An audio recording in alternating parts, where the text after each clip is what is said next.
Hello everyone, welcome to Voyage, and I know you use this video to fall asleep, so before that, like the video and subscribe to the channel. Also comment down where are you from and what time are you watching. Now get comfortable and relax.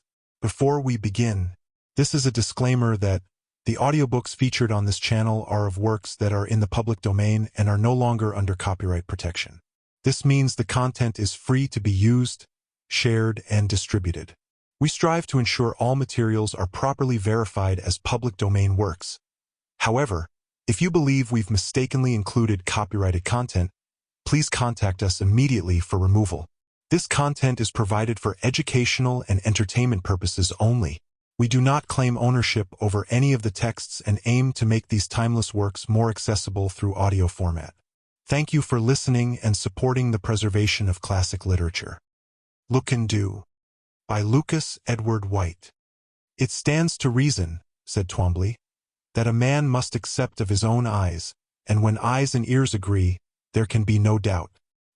He has to believe what he has both seen and heard. Not always, put in Singleton softly. Every man turned towards Singleton. Twombly was standing on hearthrug, his back to the grate, his legs spread out, with his habitual air of dominating the room.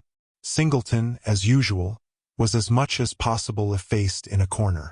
But when Singleton spoke, he said something. We faced him in that flattering spontaneity of expectant silence which invites utterance. I was thinking, he said after an interval, of something I both saw and heard in Africa. Now, if there was one thing we had found impossible, it had been to elicit from Singleton anything definite about his African experiences. As with the alpinist in the story, who could tell only that he went up and came down, the sum of Singleton's revelations had been that he went there and came away. His words now riveted our attention at once. Twombly faded from the hearthrug, but not one of us could ever recall having seen him go. The room readjusted itself, focused on Singleton, and there was some hasty and furtive lighting of fresh cigars. Singleton lit one also, but it went out immediately, and he never relit it. Chapter 1. We were in the great forest, exploring for pygmies. Van Rieten had a theory that the dwarfs found by Stanley and others were a mere crossbreed between ordinary Negroes and the real pygmies. He hoped to discover a race of men 3 feet tall at most or shorter. We had found no trace of any such beings. Natives were few, game scarce. Food, except game, there was none. And the deepest, dankest, drippingest forest all about. We were the only novelty in the country. No native we met had ever seen a white man before. Most had never heard of white men. All of a sudden, late one afternoon, there came into our camp an Englishman, and pretty well used up he was too. We had heard no rumor of him. He had not only heard of us but had made an amazing 5-day march to reach us. His guide and 2 bearers were nearly as done up as he. Even though he was in tatters and had 5 days' beard on, you could see he was naturally dapper and neat and the sort of man to shave daily. He was small but wiry. His face was the sort of British face from which emotion has been so carefully banished that a foreigner is apt to think the wearer of the face incapable of any sort of feeling. The kind of face which, if it has any expression at all, expresses principally the resolution to go through the world decorously, without intruding upon or annoying anyone. His name was Etcham. He introduced himself modestly, and ate with us so deliberately that we should never have suspected, if our bearers had not had it from his bearers, that he had had but 3 meals in the 5 days, and those small. After we had lit up, he told us why he had come. My chief is VYCD, he said between puffs. He is bound to go out if he keeps this way. I thought perhaps. He spoke quietly in a soft, even tone, but I could see little beads of sweat oozing out on his upper lip under his stubby mustache, and there was a tingle of repressed emotion in his tone, a veiled eagerness in his eye, a palpitating inward solicitude in his demeanor that moved me at once. Van Rieten had no sentiment in him. If he was moved, he did not show it. But he listened. I was surprised at that. He was just the man to refuse at once. But he listened to Etcham's halting, difficult hints. He even asked questions. Who is your chief? Stone, Etcham lisped. That electrified both of us. Ralph Stone? We ejaculated together. Etcham nodded. For some minutes Van Rieten and I were silent. Van Rieten had never seen him, But I had been a classmate of Stone's, and Van Ryeten and I had discussed him over many a campfire. We had heard of him 2 years before, south of Luebo in the Balunda country, which had been ringing with his theatrical strife against a Balunda witch doctor, ending in the sorcerer's complete discomfiture and the abasement of his tribe before Stone. They had even broken the fetish man's whistle and given Stone the pieces.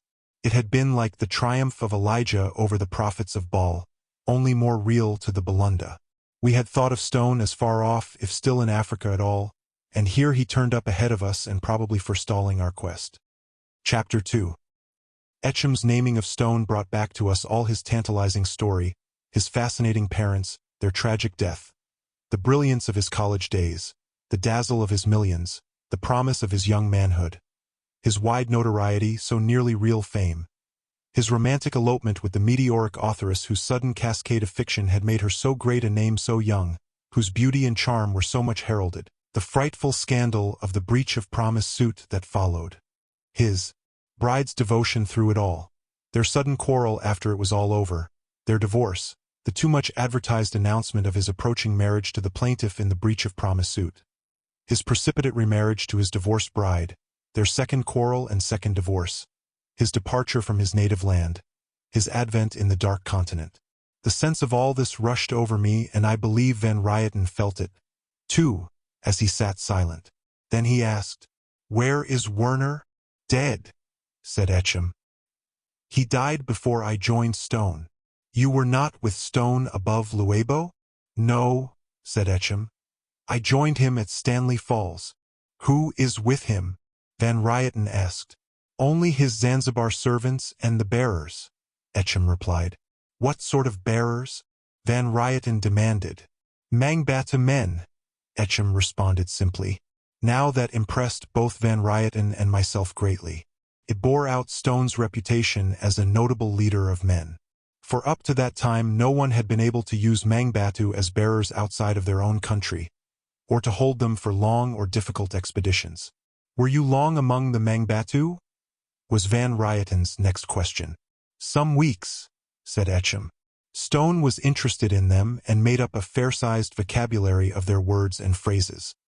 He had a theory that they are an offshoot of the Balunda, and he found much confirmation in their customs. "What do you live on?" Van Ryeten inquired. "Game mostly," Etcham lisped. "How long has Stone been laid up?" Van Ryeten next asked. "More than a month," Etcham answered. "And you have been hunting for the camp?" Van Ryeten exclaimed.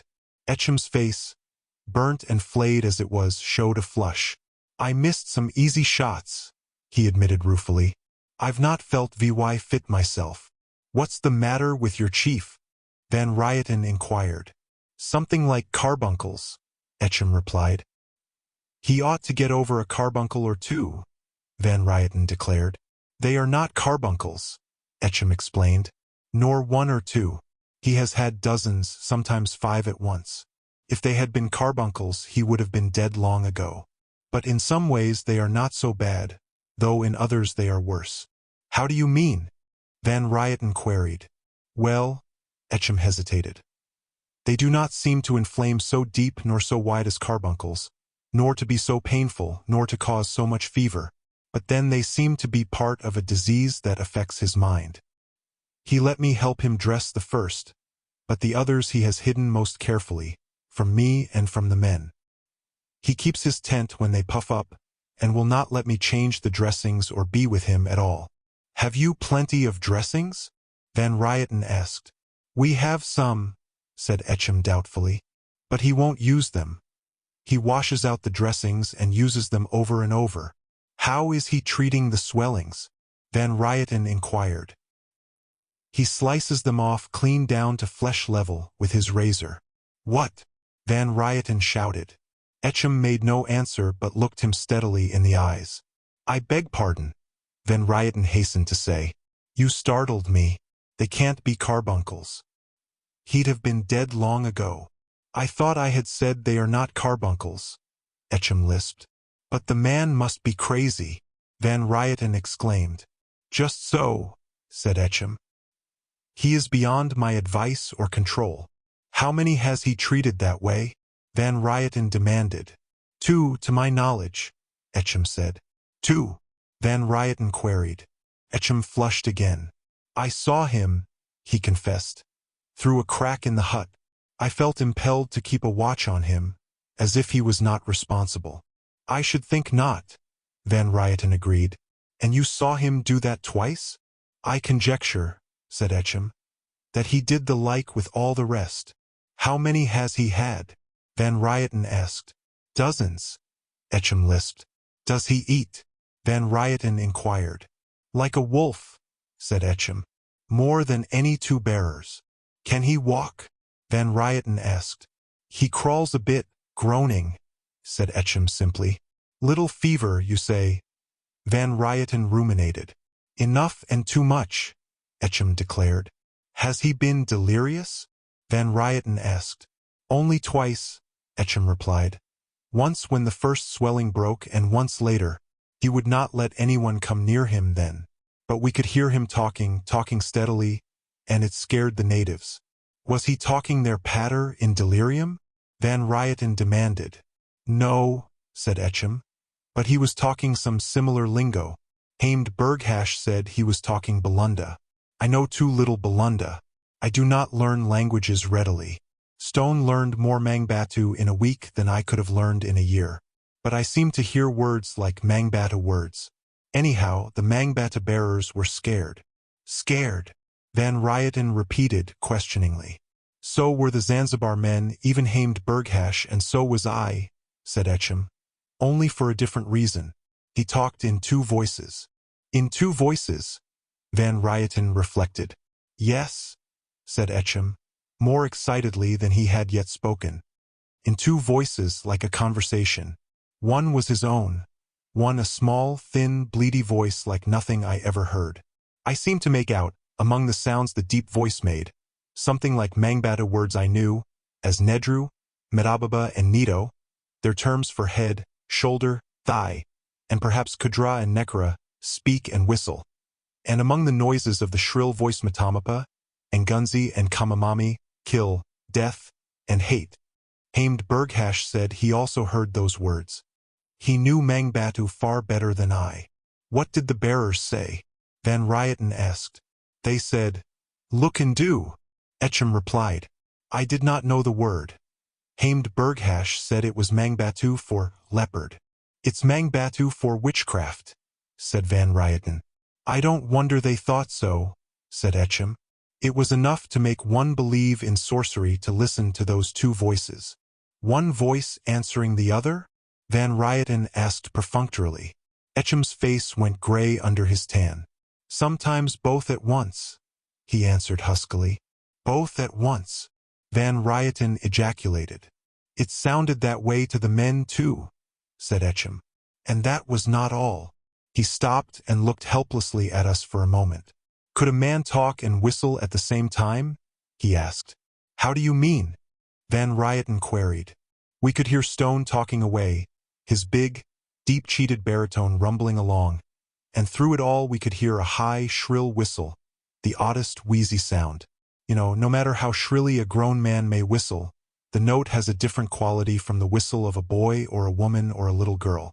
They sound more treble, somehow. Well, if you can imagine the smallest girl who could whistle keeping it up tunelessly right along. That whistle was like that, only even more piercing, and it sounded right through Stone's bass tones. And you didn't go to him? Van Ryeten cried. He is not given to threats, Etchem disclaimed. But he had threatened, not volubly, nor like a sick man, but quietly and firmly, that if any man of us, he lumped me in with the men, came near him while he was in his trouble, that man should die. And it was not so much his words as his manner. It was like a monarch commanding respected privacy for a deathbed. One simply could not transgress. I see, said Van Ryeten shortly. He's VYCD, Etchem repeated helplessly. I thought perhaps. His absorbing affection for Stone, his real love for him, shone out through his envelope of conventional training. Worship of Stone was plainly his master passion. Like many competent men, Van Ryeten had a streak of hard selfishness in him. It came to the surface then. He said we carried our lives in our hands from day to day just as genuinely as stone, that he did not forget the ties of blood and calling between any two explorers, but that there was no sense in imperiling one party for a very problematical benefit to a man probably beyond any help, that it was enough of a task to hunt for one party, that if two were united, providing food would be more than doubly difficult, that the risk of starvation was too great. Deflecting our March 7 full day's journey, he complimented Etchem on his marching powers, might ruin our expedition entirely. Chapter 3. Van Rieten had logic on his side, and he had a way with him. Etchem sat there apologetic and deferential, like a fourth-form schoolboy before a headmaster. Van Rieten wound up. I am after pygmies at the risk of my life. After pygmies I go. Perhaps, then, these will interest you, said Etchem very quietly. He took two objects out of the side pocket of his blouse and handed them to Van Rieten. They were round, bigger than big plums, and smaller than small peaches, about the right size to enclose in an average hand. They were black, and at first I did not see what they were. Pygmies! Van Rieten exclaimed. Pygmies, indeed. Why, they wouldn't be 2 feet high.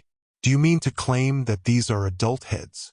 I claim nothing, Etchem answered evenly. You can see for yourself. Van Rieten passed one of the heads to me. The sun was just setting and I examined it closely. A dried head it was, perfectly preserved, and the flesh as hard as Argentine jerked beef.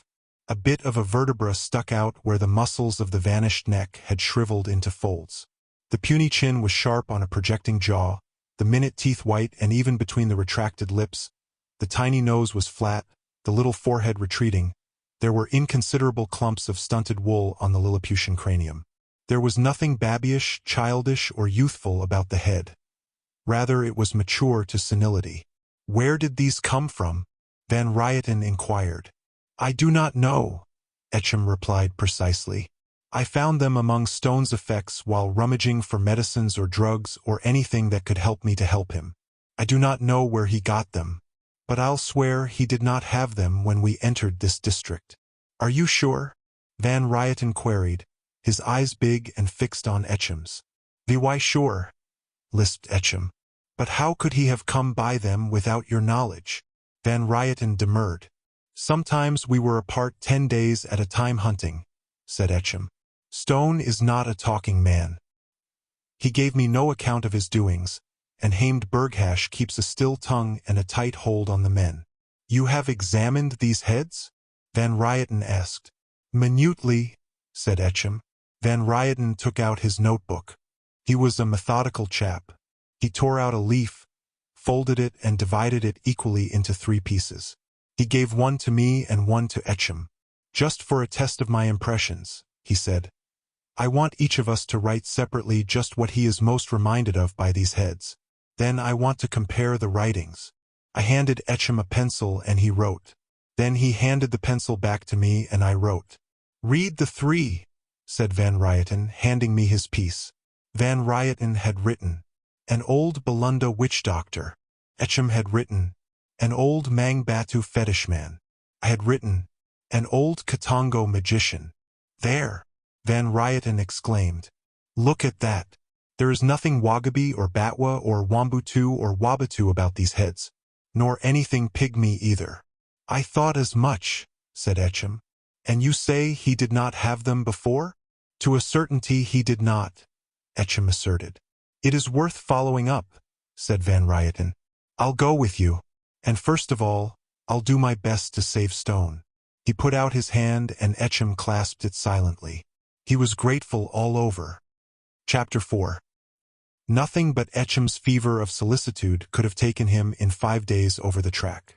It took him 8 days to retrace with full knowledge of it and our party to help. We could not have done it in 7, and Etchem urged us on, in a repressed fury of anxiety, no mere fever of duty to his chief, but a real ardor of devotion, a glow of personal adoration for Stone which blazed under his dry conventional exterior and showed in spite of him. We found Stone well cared for. Etchem had seen to a good, high-thorn zareba round the camp.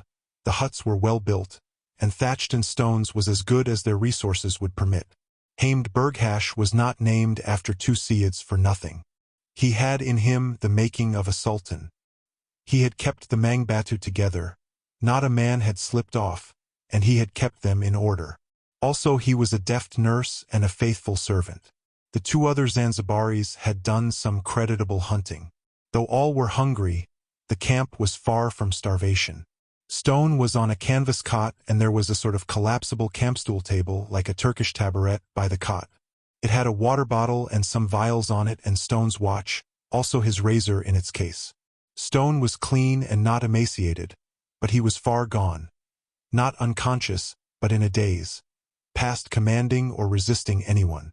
He did not seem to see us enter or to know we were there. I should have recognized him anywhere. His boyish dash and grace had vanished utterly, of course. But his head was even more leonine. His hair was still abundant, yellow and wavy. The close, crisped blonde beard he had grown during his illness did not alter him. He was big and big-cheated yet. His eyes were dull, and he mumbled and babbled mere meaningless syllables, not words. Etchem helped Van Ryeten to uncover him and look him over. He was in good muscle for a man so long bedridden. There were no scars on him except about his knees, shoulders, and chest. On each knee and above it he had a full score of roundish cicatrices, and a dozen or more on each shoulder, all in front. 2 or 3 were open wounds, and 4 or 5 barely healed. He had no fresh swellings, except 2, one on each side on his pectoral muscles, the one on the left being higher up and farther out than the other. They did not look like boils or carbuncles, but as if something blunt and hard were being pushed up through the fairly healthy flesh and skin, not much inflamed. "I should not lance those," said Van Ryeten, and Etchem assented. They made Stone as comfortable as they could, and just before sunset we looked in at him again. He was lying on his back, and his chest showed big and massive yet, but he lay as if in a stupor. We left Etchem with him and went into the next hut, which Etchem had resigned to us. The jungle noises were no different than anywhere else for months past, and I was soon fast asleep. Chapter 5. Sometime in the pitch dark I found myself awake and listening. I could hear 2 voices, one Stone's, the other sibilant and wheezy. I knew Stone's voice after all the years that had passed since I heard it last. The other was like nothing I remembered. It had less volume than the wail of a newborn baby, yet there was an insistent carrying power to it, like the shrilling of an insect. As I listened I heard Van Ryeten breathing near me in the dark. Then he heard me and realized that I was listening, too. Like Etchem I knew little Belunda, but I could make out a word or 2. The voices alternated, with intervals of silence between. Then suddenly both sounded at once and fast. Stone's baritone basso, full as if he were in perfect health, and that incredibly stridulous falsetto, both jabbering at once like the voices of 2 people quarreling and trying to talk each other down. "I can't stand this," said Van Ryeten. "Let's have a look at him." He had one of those cylindrical electric night candles. He fumbled about for it, touched the button and beckoned me to come with him. Outside the hut he motioned me to stand still, and instinctively turned off the light, as if seeing made listening difficult. Except for a faint glow from the embers of the bearer's fire we were in complete darkness. Little starlights struggled through the trees. The river made but a faint murmur. We could hear the 2 voices together, and then suddenly the creaking voice changed into a razor-edged, slicing whistle, indescribably cutting, continuing right through Stone's grumbling torrent of croaking words. "Good God!" exclaimed Van Ryeten. Abruptly he turned on the light. We found Etchem utterly asleep, exhausted by his long anxiety and the exertions of his phenomenal march, and relaxed completely now that the load was in a sense shifted from his shoulders to Van Ryeten's. Even the light on his face did not wake him. The whistle had ceased and the 2 voices now sounded together. Both came from Stone's cot, where the concentrated white ray showed him lying just as we had left him, except that he had tossed his arms above his head and had torn the coverings and bandages from his chest. The swelling on his right breast had broken. Van Ryeten aimed the center line of the light at it, and we saw it plainly. From his flesh, grown out of it, there protruded a head, such a head as the dried specimens Etchem had shown us, as if it were a miniature of the head of a Belunda fetish man. It was black, shining black as the blackest African skin. It rolled the whites of its wicked, wee eyes and showed its microscopic teeth between lips repulsively negroid in their red fullness, even in so diminutive a face. It had crisp, fuzzy wool on its minikin skull. It turned malignantly from side to side and chittered incessantly in that inconceivable falsetto. Stone babbled brokenly against its patter. Van Ryeten turned from Stone and waked Etchem, with some difficulty. When he was awake and saw it all, Etchem stared and said not one word. "You saw him slice off 2 swellings?" Van Ryeten asked. Etchem nodded chokingly. "Did he bleed much?" Van Ryeten demanded. "Vy little," Etchem replied. "You hold his arms," said Van Ryeten to Etchem. He took up Stone's razor and handed me the light. Stone showed no sign of seeing the light or of knowing we were there. But the little head mewled and screeched at us. Van Ryeten's hand was steady, and the sweep of the razor even and true. Stone bled amazingly little, and Van Ryeten dressed the wound as if it had been a bruise or scrape. Stone had stopped talking the instant the excrescent head was severed. Van Ryeten did all that could be done for Stone and then fairly grabbed the light from me. Snatching up a gun, he scanned the ground by the cot and brought the butt down once and twice viciously. We went back to our hut, but I doubt if I slept. Chapter 6. Next day, near noon, in broad daylight, we heard the 2 voices from Stone's hut. We found Etchem dropped asleep by his charge. The swelling on the left had broken, and just such another head was there meowling and spluttering. Etchem woke up and the 3 of us stood there and glared. Stone interjected hoarse vocables into the tinkling gurgle of the portent's utterance. Van Ryeten stepped forward, took up Stone's razor and knelt down by the cot. The atomy of a head squealed a wheezy snarl at him. Then suddenly Stone spoke English. "Who are you with my razor?" Van Ryeten started back and stood up. Stone's eyes were clear now and bright. They roved about the hut. "The end," he said. "I recognize the end. I seem to see Etchem as if in life. But Singleton, ah Singleton, ghosts of my boyhood come to watch me pass. And you, strange spectre with the black beard and my razor. Aroint ye all. I'm no ghost, Stone," I managed to say. "I'm alive.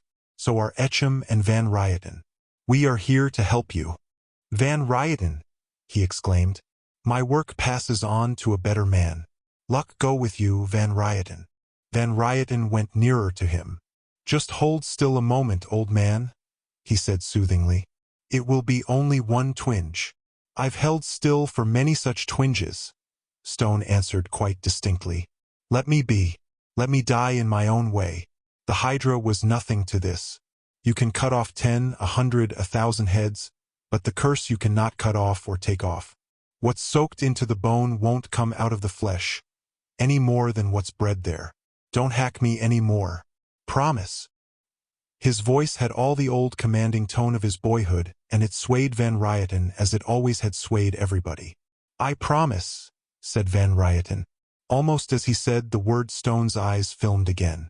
Then we 3 sat about Stone and watched that hideous, gibbering prodigy grow up out of Stone's flesh, till 2 horrid, spindling little black arms disengaged themselves.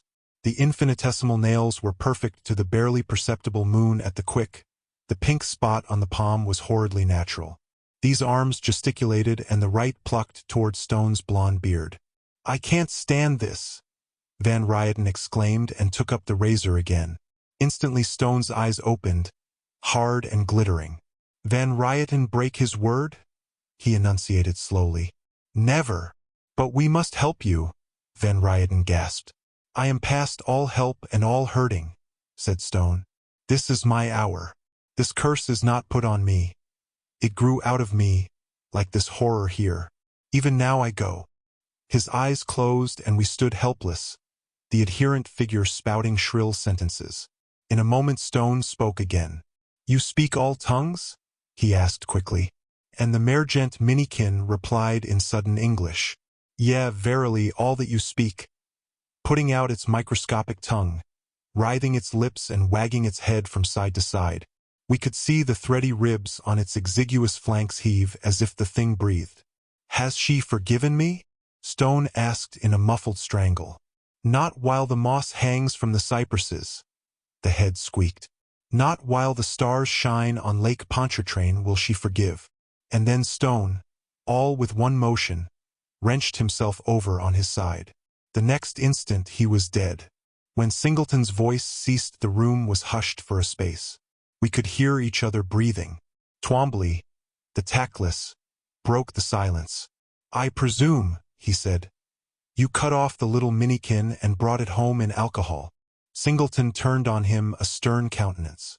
"We buried Stone," he said, "unmutilated as he died." "But," said the unconscionable Twombly, "the whole thing is incredible." Singleton stiffened. "I did not expect you to believe it," he said. "I began by saying that although I heard and saw it, when I look back on it I cannot credit it myself." Dear listener, we bring another tale to a close. A journey woven with words, imagination, and emotion here at the Voice Voyage, where stories flow like a river's current, guiding you to distant realms and unexplored depths. We're grateful you joined us. As always, we invite you to stay a little longer.